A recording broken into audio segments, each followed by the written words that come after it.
Maouli Mahmoud est inquiet, mais surtout en colère. Très attaché à l'histoire patrimoniale de Mayotte, le septuagénaire pousse un grand coup de gueule sur la détérioration de nombreux sites abritant des vestiges, comme chez lui à Dzumoye. Exemple, ces maisons datant du 19e siècle et qui abritaient l'une des plus grandes usines sucrières au temps de l'époque coloniale. S'il n'y a pas des gardes, il n'y a pas des associations qui peuvent faire en sorte qu'ils s'implantent avec des actions pérennes pour qu'on puisse sauvegarder et planter des caféiers, des cacaoyers, des vanilles, de poivriers, pour qu'on puisse montrer aux jeunes qu'il y avait quelque chose auparavant. Le conseil départemental est propriétaire du site de l'ancienne usine sucrière. Contacté par nos soins, il n'a pas souhaité s'exprimer.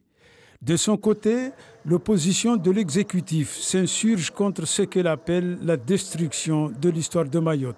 Elle crie à l'urgence. J'ai déjà eu l'occasion de parler ça à l'Assemblée lors d'une réunion, mais je n'ai pas l'air que j'ai été écouté. Mais les associés nous ont vus. J'espère qu'on va encore relancer à l'exécutif pour que, comme je dis, ces machines qui sont encore là, certaines machines ne sont pas complètement détériorées, on peut les récupérer, les mettre à l'abri.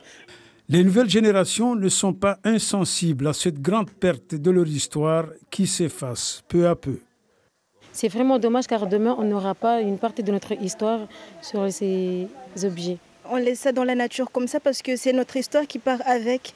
Du coup, nos enfants, nos futurs enfants, nos sœurs et frères qui vont venir après, ils ne vont pas connaître notre histoire parce que moi-même, je ne savais pas que ça avait de l'importance. Cette PMI en pleine rénovation se situe au cœur du quartier des contremaîtres qui surveillaient la plantation et la transformation de la canne à sucre dans les années 1850.